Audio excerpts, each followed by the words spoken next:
All right. Welcome, everybody. Thank you for joining the first community call of 2022. I have COVID, so I sound gross, and I don't know how else to. I just figure I'd just put that out there.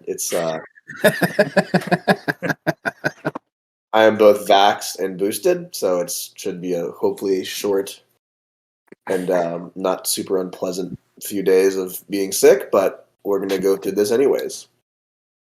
All right. So for these community calls going forward, we're going to have a little more structure than we have in the past. I think we have a pretty big team now and a lot of different expertise sort of all over the place. So I'm going to be inviting various uh, various team members to come up and talk about what they're working on because they can talk about it better than I can. So first, I'll have Neil talk briefly about sort of a 2021 retrospective, kind of looking back, and then also looking forward a little bit. I know he has a blog post coming out tomorrow that goes into this in detail, but I figured he could give the community sort of a sneak peek on what that's gonna read like. So Neil, the floor is yours. Yeah, let me just pull it up so I've got I don't forget anything in here because a lot of stuff happened this year, it turns out. So, or last year, I guess now. So the 2021, the kind of highlights of it were that Credmark has actually been around for quite a while. We were doing crypto credit scoring since 2018, so it was doing like a bunch of data analysis on individual addresses and sort of like more of a labeling project where we would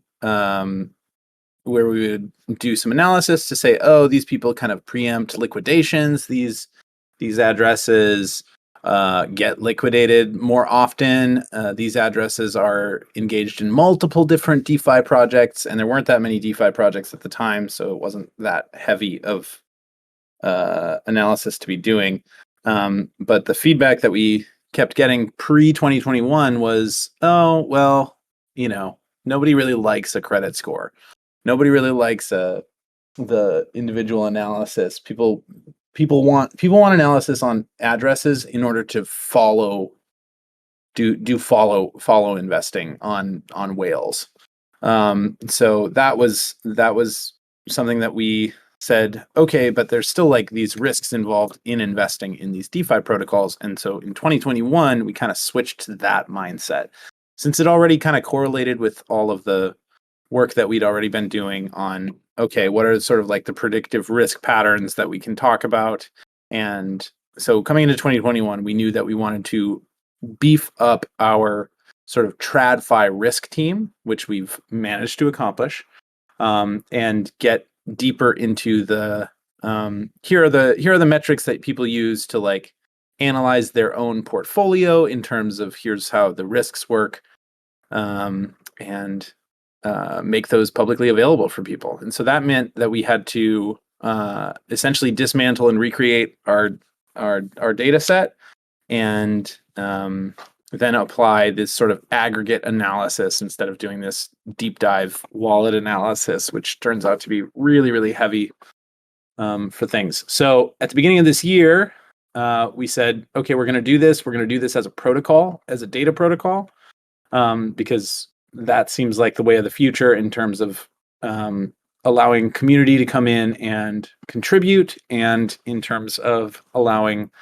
our investors and token holders to have a say in what it is that we're doing. So we started writing up a white paper for how that would get protocolized. And you can read that white paper today on our website, of course. And while we were writing that up, things kind of took off. People caught wind of what it was that we were building, and they said, this is something that the market absolutely needs. So we raised some money in the kind of April range, sort of February through April. Then we said, let's get this token out kind of as fast as possible. Because Uniswap v3 has just been released, and we want to use that as our IDO platform before other people do, so we can kind of stake our claim on using concentrated liquidity as risk management. So we did that. It worked. People didn't particularly like the IDO. but I think that was just a communication issue on our end, which we've resolved since. And now we've got that. So then the next step in last year was building up the team to exactly who we needed. So we took on, everyone that you've been hearing from. Emily and Asan have done some of these things. Nish has done some of these public things. And who else has kind of spoken? Well, Matthias is getting there. Matthias will be talking about stuff. So building out the product side, building out the financial side, and building out the engineering side. And then late in the year, we were really focused on getting out the risk metrics, getting those risk metrics defined, getting them documented in our risk library, and getting the app out so that we had staking so that you can use CMK to get these metrics, and B, the metrics exist for you to see. And so we were able to get through all of that stuff last year, and then this year we're focused on protocolizing the whole thing. So right now it's sort of like a piece of this has been protocolized, and in the future we're going to have even more. So that's the retrospective that will be coming out in much greater detail soon enough. I think tomorrow. So there you go, Mo. That's the Cliff's Notes on that. Sweet. Thanks for that. Yeah, I think everyone should read what Neil has coming up tomorrow. I think it's a good sort of kind of frames our whole year in context, and will sort of give you an idea where we're going in the future. And to talk about the future, Matthias, I've invited you to speak. You should be able to accept that invite and hop into the speaker section. Yeah, thanks, Moment. Hey, Matthias, how you doing?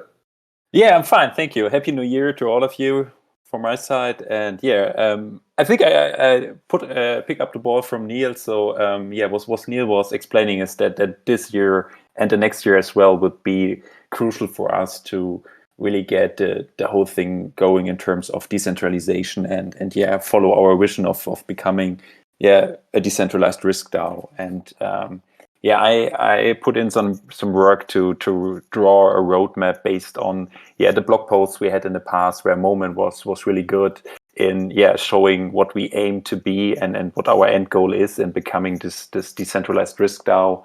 And we defined actually some key milestones that we want to achieve within this year and next year in order to become this decentralized place for the community.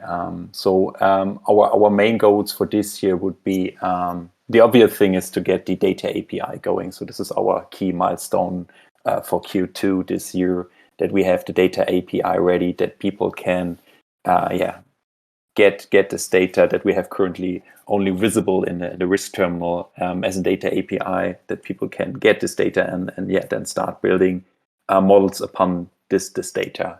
And the second key milestone would then be, and this is currently planned for the end of the year, that we then have the model hosting ready so that people get data via the API, build their models, and then then we have the platform where they can host these models and create new models based on the data we offer. So this will be the key milestones for this year, and just now looking at the nearer future. So for Q1, what we are doing, we will build on the one side the technical foundations for this data API. So this is mostly on Emily's side to get everything going, get the data, get the access keys and all the stuff what is associated to that, so that people can really lock CMK and then access this data API, get a mint and access key and all this stuff.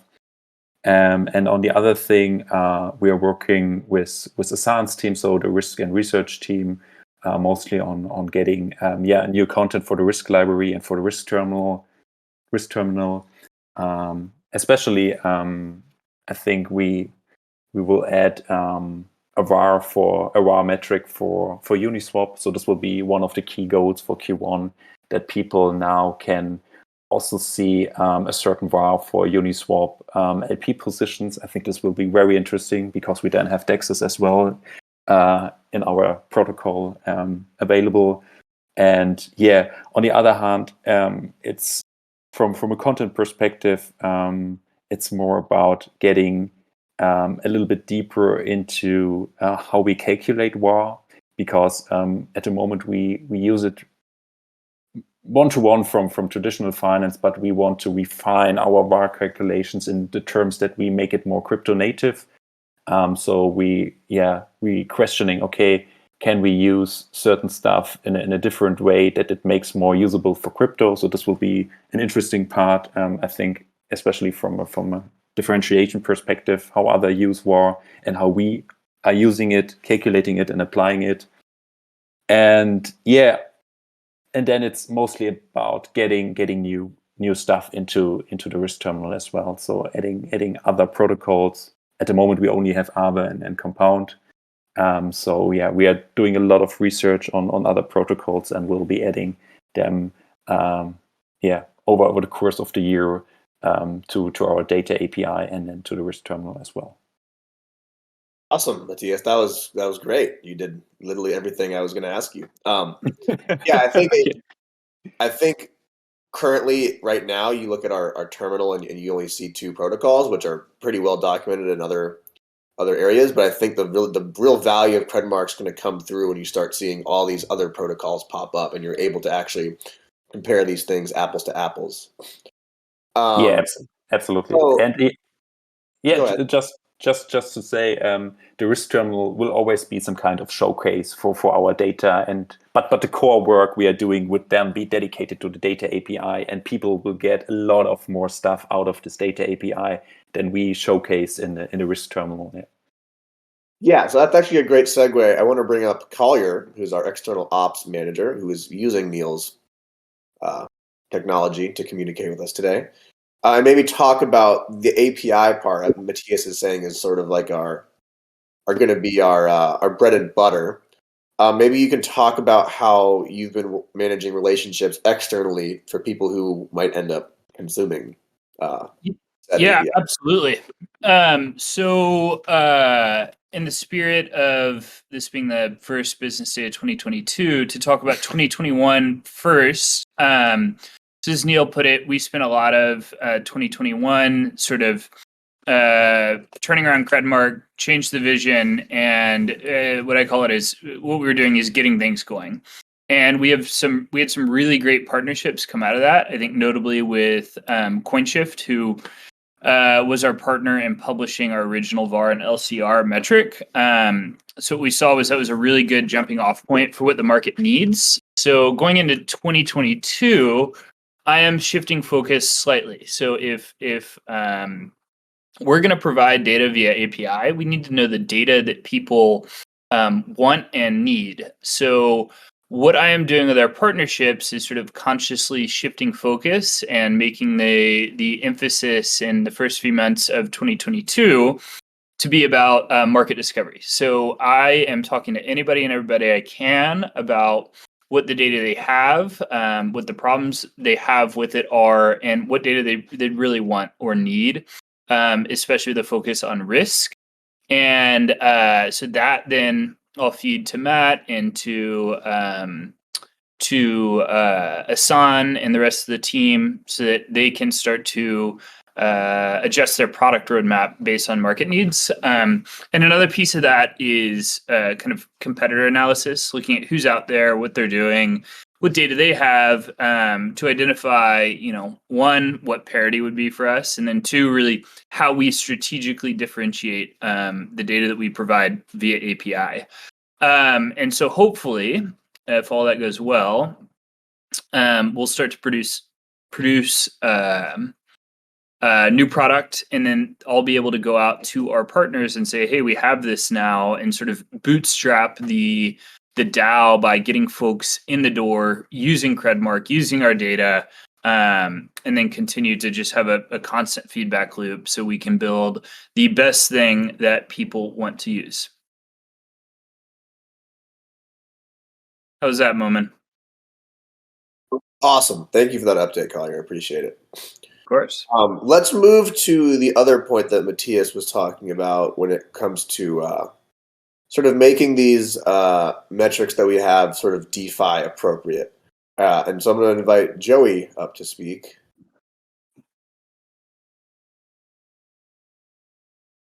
Hey, Joey. Hey, Nolan. Thank you. It took me a second to figure out which button to press. Always, yeah. Discord always has a little bit of learning curve. But in any case, Matthias was talking about how we've gotten VAR and LCR out, and that's great. And I think the last post that I put up talked about how they're not sort of in their raw form. They're not necessarily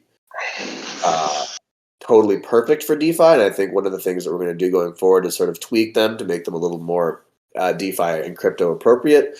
And one important part of that is sort of comparing how we calculate VAR with, say, someone like Gauntlet, who also has a VAR metric, which if you go to their website and look at it for Compound is pretty different from ours. So I know that you're working hard on doing that sort of comparison and seeing, okay, our VAR is probably maybe good for X, Y, and Z, or shines a light on this aspect of the protocol, whereas Gauntlet's VAR maybe takes into some other factors and is better for a couple other purposes. But I'll let you speak to that and maybe give these folks a preview of the kind of stuff that you're going to be publishing soon. Yeah, thanks, Moment. And this is one of my favorite things about the crypto space, which is that, like in some environments, the math that you want to apply is very clearly obvious. And so in some environments, you want to get some number and there's one model, you use it, you get the number and you move on. But in situations like the one we're in, like if someone asked you how risky is a certain platform like Aave, that question is not really well defined and has like many different players and actors, and you really have to ask risky for who and from what perspective. And so I love this because Gauntlet, we have a VAR and Gauntlet has a VAR. Numbers are one. And then you look in the background and you say like, oh, okay, Gauntlet was trying to figure out the value at risk in a particular situation, like for particularly the possibility of having your loan. And so, they're building a model to figure out like what's the likelihood that that your loan on this platform could be liquidated, or even from our perspective, how likely is it that loans get liquidated, and how can we adjust our risk parameters to account for that? And whereas like what we were doing was trying to figure out like how Aave as a protocol is susceptible to market fluctuations as risk, which is totally like a really different question. Both are valid questions. Kind of both of them are called VAR, but when we look at them, we can see like, oh yeah, they both make sense. And to me, that's one of the things that's so exciting about Credmark as a platform too. It really requires that when building this kind of environment, the crypto environment requires that when building models, we really don't just use a formula, but that we ask what we actually want from this model and kind of be careful about how we build it. And then, I think our platform is kind of doing that. We want to, create an ecosystem of platforms. And if there's multiple VARs, then, they'll all exist on the platform and hopefully be very clear what.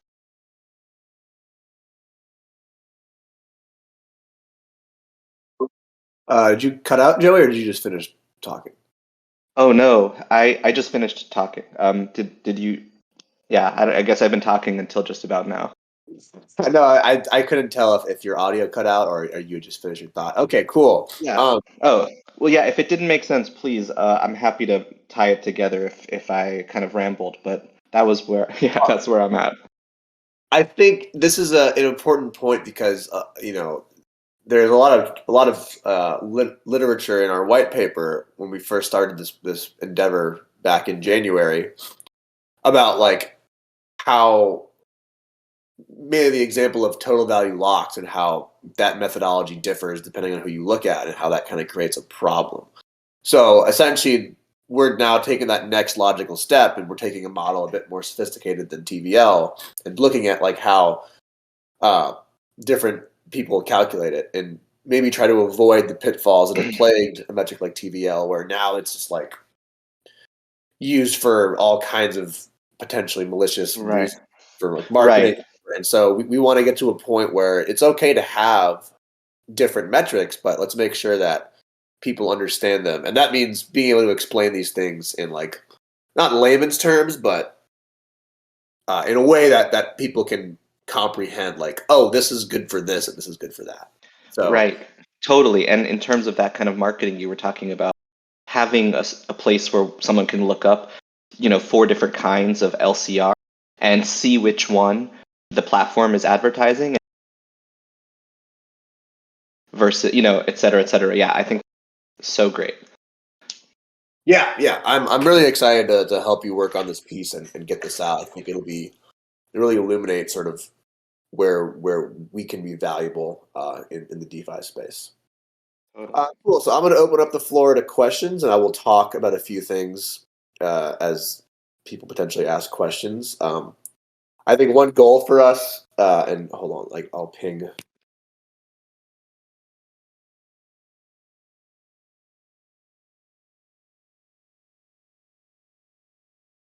If you aren't familiar with with our Discord server, there is a channel for community call questions, so feel free to ask them there. One of our goals for 2022 is to engage our community in projects that are actually contributing to the platform, not just having chess tournaments or design competitions. I think those were useful while we were building, but now that we have built something and we have both the risk terminal and risk library, I think it's beneficial for us to start engaging the community to contribute to these things so we can actually scale where we've talked about scaling. I think from a developer perspective, we might be a few months away from being able to engage folks in that capacity. But I think that the risk library is something that is we've talked about as potentially opening that up to our community, because it is not doesn't really require um, developer skills, or it requires some like interest and intrigue into DeFi and maybe some financial literacy. But I think the audience for who could contribute to that is much wider than potentially what the developer community could be right now. So I don't have any formal structure around that, what that's going to look like, but I know that we're talking internally about how best to approach that. So my hope is that by next week I can have something for us to all work on as a community together. I think what it'll look like is probably a Google Doc that we pass around, and just maybe initially just sort of drop ideas of like what could be added to the risk library. Obviously, this will all be passed through the filter of our internal team to make sure it's relevant and correct. But I think I've seen enough good discussion in our Discord to know that we have people here who can contribute in meaningful ways and maybe have ideas about things that we've overlooked. And so I'm looking forward to talking to y'all a bit more formally about what sort of risks you think are important to consider in DeFi. So on that note, are there any questions about that or about anything else in general about the project for 2022? Any questions for people who have spoken today? I will wait 10 seconds, 10, 20 seconds for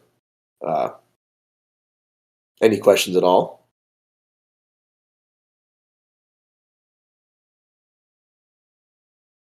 I really should figure out how to do like holding music or whatever for these points, but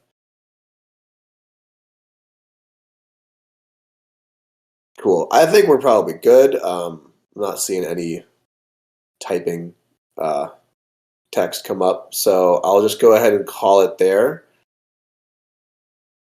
Uh, and this will be posted as a recording, and we will be distributing POAPs to those who've attended.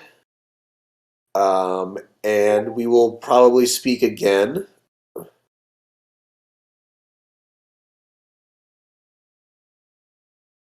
We will speak again in 2 weeks. Oh, here we go.